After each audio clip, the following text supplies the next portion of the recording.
Hey, Jim. This is Alex from Texas. I've heard you mention that the White Coat Investor Retirement Plan is one of the best ones out there. I was hoping you could elaborate on that. What makes the WCI Retirement Plan so good? How did you go about making such a great plan for yourself and your employees? As a physician who's about to leave his academic job to start a private practice, I'd appreciate any advice you have on creating a great retirement plan. Thanks for everything. Your book, blog, podcast, and Fire Your Financial Advisor course have been tremendously helpful. All right, Alex, thanks for plugging all our products. We appreciate that. Now we don't have to promote them ourselves, but our retirement plan, we're pretty happy with, right? We sat down and said, well, what is the thing that's going to help us, Katie and I as owners, and all of our staff to have the best possible retirement? And we designed it from that perspective, not necessarily from the perspective of trying to get people to come work for the company, not necessarily from a perspective of trying to keep our costs as low as possible, but from a perspective of what's actually going to help people to retire. And so the easy part is putting the investments in, right? It's really easy to get low cost investments like the ones we recommend all the time. You know, things like low cost Vanguard index funds, super easy to put into your retirement plan, right? It's a little bit harder if you want to put in investments that require self-direction, you know, things like private real estate funds. We were also able to get those into the plan, though, as an option for people who want them. I think thus far, I'm the only one who's taken advantage of it, and that's probably the way it's going to be, and that's perfectly fine. But that is one thing that we're also able to get in there investment-wise. So that's number one, is to get good investments in there. Number two, get the fees super low. Right? It doesn't have to be like there's these 401ks out there that are charging, participants 2%. And the reason that happens is because these companies come in and promise the employer that they're not going to have to put any of their money into it, that it's all going to come from their employees that are going to pay the cost of the plan. And I think that's kind of dirty pool. That is the role of the employer to cover those costs. It's the role of the employer to help those employees, right? The employer has a fiduciary duty to the employees. And if you got a really crappy 401k, you might want to remind your employer of that. They can actually be sued for putting together a crappy 401k plan. Now, obviously, we didn't want to be sued, but that's not the main motivation behind putting together a good plan. So WCI pays all of the costs, right? All the fees associated with it. And we do have fees. It's not super cheap like when you have an individual 401k and it costs pretty much nothing if you're a Vanguard or Fidelity or Schwab or E-Trade.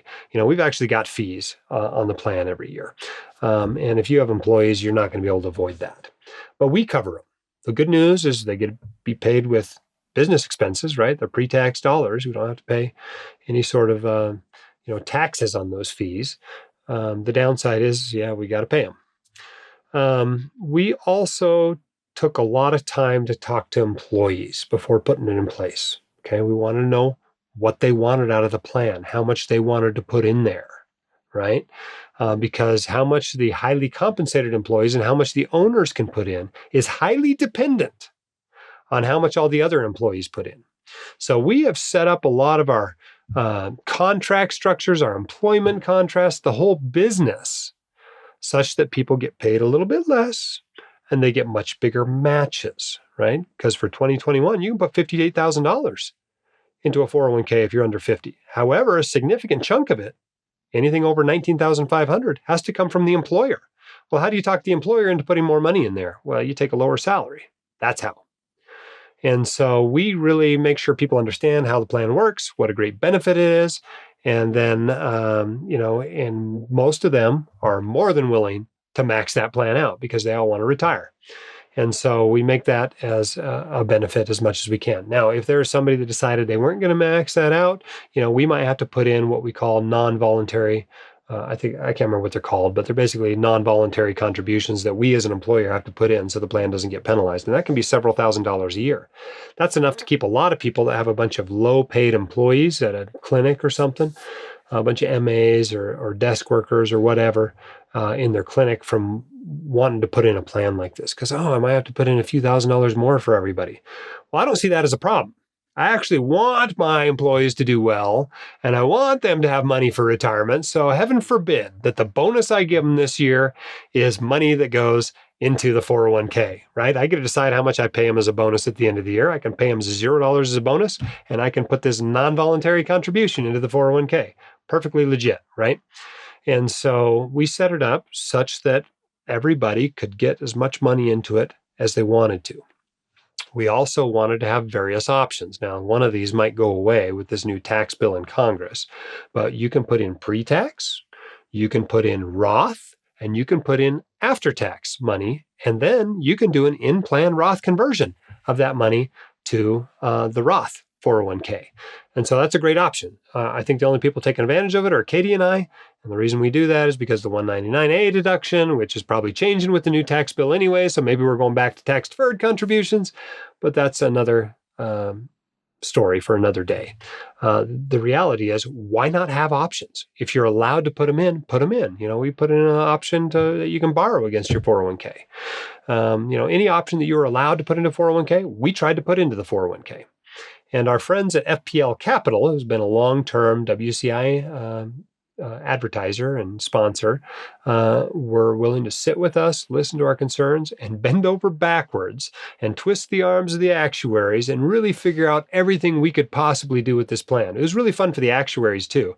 They're like, wow, I've never had anybody actually request to try to figure out how to get everybody to the max. And, so it was a fun puzzle for them to try to figure out as well. And obviously we have a lot of complicated testing that has to happen with the plan each year. But we were able to do it. And so part of that is that we don't work for this big, huge company. Part of it is everybody who works here gets paid pretty well and has saving for retirement as a pretty big priority. But we were able to do it, and hopefully you'll be able to find the best option for you. But I definitely recommend spending time educating your employees about the value of retirement plan, particularly any employer matches. And when they come to value that, you can oftentimes get a pretty good 401k in place. If you want your questions answered by the White Coat Investor, record your question at whitecoatinvestor.com/YQA or click the link in the description. My dad, your host, Dr. Dolly, is a practicing emergency physician, blogger, author, and podcaster. He is not a licensed accountant, attorney, or financial advisor, so this podcast is for your entertainment and information only and should not be considered official, personalized financial advice.